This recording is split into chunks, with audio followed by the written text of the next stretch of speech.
মাস্কের স্টার্লিং এর সঙ্গে কাটছড়া, এবার কি চচ্চড়িয়ে দাম বাড়বে এয়ারটেলের শেয়ারের?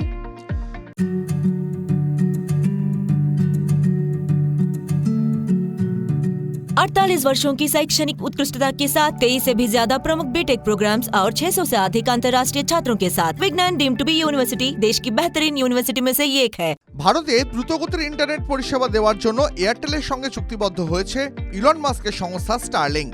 বিশেষজ্ঞরা বলছেন স্টারলিংকের ইন্টারনেট পরিষেবা 5G পরিষেবার তুলনায় অন্তত 15 গুণ বেশি।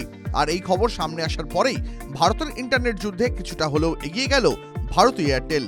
প্রসঙ্গত বিনা পয়সার 4G পরিষেবা দিয়ে ভারতের বাজারে ইন্টারনেটে বিপ্লব এনেছিল মুকেশ আম্বানির রিলায়েন্স জিও।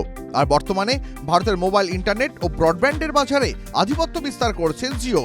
এয়ারটেলের সঙ্গে স্টারলিংকের চুক্তি সেই আধিপত্যেই থাবা বসাবে বলে মনে করছে ওয়াকিবহাল মহল। এই চুক্তির খবর প্রকাশ্যে আসার পর শেয়ার বাজারে বিনিয়োগকারী থেকে ট্রেডার সকলের নজর ঘুরে গেছে এয়ারটেলের শেয়ারের দামের দিকে। 11ই মার্চ বাজার মন্থের সময় ভারতীয় এয়ারটেলের শেয়ারের দাম ছিল 1664 টাকা। এদিন 2% একটু বেশি উঠেছিল এই শেয়ারের দাম। তবে এই সামান্য বৃদ্ধি আগামী দিনের জন্য পূর্বাভাস ছিল মনে করছে একাধিক সংবাদ সংস্থা। উল্লেখ্য, তৃতীয় ত্রৈমাসিকের ফলাফলে দেখা গেছে ভারতের অনেক সংস্থাই লাভের মুখ দেখেনি, এমনকি অনেক সংস্থার রেভিনিউও কমে গেছিল। কিন্তু সেখানেই অনন্য ভারতীয় এয়ারটেল। তৃতীয় ত্রৈমাসিকে তাদের রেভিনিউ সেভাবে না বাড়লেও জাদু দেখিয়েছে সংস্থার লাভের অঙ্ক। দ্বিতীয় ত্রৈমাসিকের তুলনায় লাভ বেড়ে হয়েছে প্রায় 4 গুণ। আর এবার সেই সংস্থার সঙ্গে গাঁটছড়া বাঁধল স্টারলিংক। ফলে তার ইতিবাচক প্রভাব যে সংস্থার শেয়ারের দামে পড়বে সে কথা বলাই বাহুল্য। শেয়ারে বিনিয়োগ করতে চাইলে সেই শেয়ারের বিষয়ে যথাযথ তথ্য অনুসন্ধান ও অ্যানালিসিস করুন।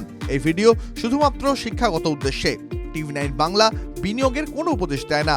বিশেষ দ্রষ্টব্য, যে কোনো বিনিয়োগে বাজারগত ঝুঁকি রয়েছে, ফলে আগে বিনিয়োগ সংক্রান্ত সমস্ত নথি সাবধানে পড়ে নেবেন, তারপরে সিদ্ধান্ত নেবেন। TV9 Bangla digital.